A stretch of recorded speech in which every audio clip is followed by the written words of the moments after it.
Good morning, great Americans. This is just another quick rapid fire response to something in the news. It looks like Michelle Obama is out lying through her teeth again. Her latest lie or slash excuse, class slash BS is that Kamala, one of the worst candidates in history and dumber than a stump. Kamala did, according to Michelle, Kamala did not win because America is not ready for a female president. Well, we've heard this song and dance before. This is just more excuse making and whining and crying because the Democrats put forth a moron and the moron lost. And then they can't understand. See, they just can't. They can't understand losing. They can't understand. And same thing with Hillary Clinton. See, Hillary lost, and well, it just happened to be Putin or Russian interference, right? Because it can't possibly be that Hillary lost because nobody liked her and she's a horrible person, right? No, it couldn't be that. That's why Hillary lost, is because she was a bad candidate, but she was very unlikable. And Kamala lost because she's an idiot and a moron. She can't put two words together that make sense, and all of her answers to every question are stupid. And so that's why she's lost. America, America has been ready for a female president since I remember in the 80s. I voted for Ronald Reagan in 1980 and 1984. And then, of course, I voted for Old Man Bush in 1988. But during the 80s, when Margaret Thatcher, the Iron Lady, was the prime minister of England or Great Britain, I remember everybody saying, "Boy, man, we'd love to have a president like her. It'd be great if she was our president." I mean, look, it's not because America's not ready for a female president. Of course, it's just that the right candidate has not come forward yet. Democrats have nominated two idiots and liars with terrible policies, and they were female, but they didn't lose because they were female. They lost because they were terrible.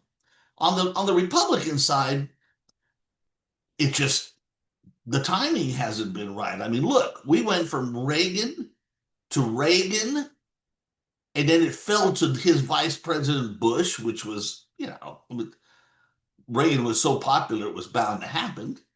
And then came the second Bush. So we went from the era of the great Ronald Reagan, and then we shifted into a sort of a Bush dynasty. And then came Trump, who was, let's face it, Trump is he's a force of nature, man. When he got in the race, it was all over with. So it's not because the Republicans don't want to put forth a woman. It's just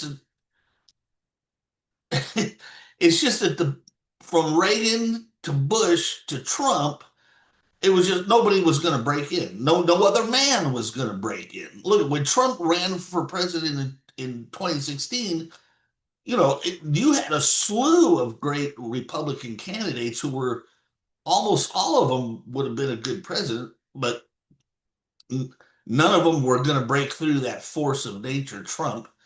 And that's just what it is.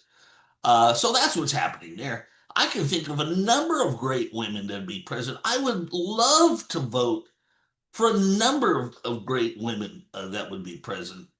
Republicans, of course. I can't. Not one Democrat.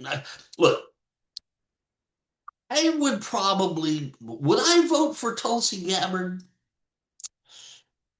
I would have to think about that one because I admire Tulsi and she's a great person. But let's face it, she still has some Democrat and liberal positions on certain things that I can't abide, like abortion and stuff. I mean, look, if it was a choice between Tulsi and let's say hypothetically the candidates were Tulsi versus Kamala, I'd vote for Tulsi in a minute, right? Because I mean, Tulsi's smart and she's right on some things. I mean, Kamala's just an idiot. So, but no, so Michelle Obama is a liar, and of course, she's always been a racist. Everybody remembers when Hussein Obama became president. Everybody remembers what Michelle said. She said she's never been proud of her country in the past. She's just another hater. She's another, hateful, racist, anti-American Democrat piece of shit. And her crap about America's not ready for a female president is just so much bullshit. Just because the Democrats put forth loser candidates doesn't mean we're not ready. It's just that we're not interested in your crappy candidate. So that's the response for today. Don't forget our theme: stay the course. Stand by the MAGA candidates. Vote in 2026. We need more members of Congress, more Republicans to support Trump.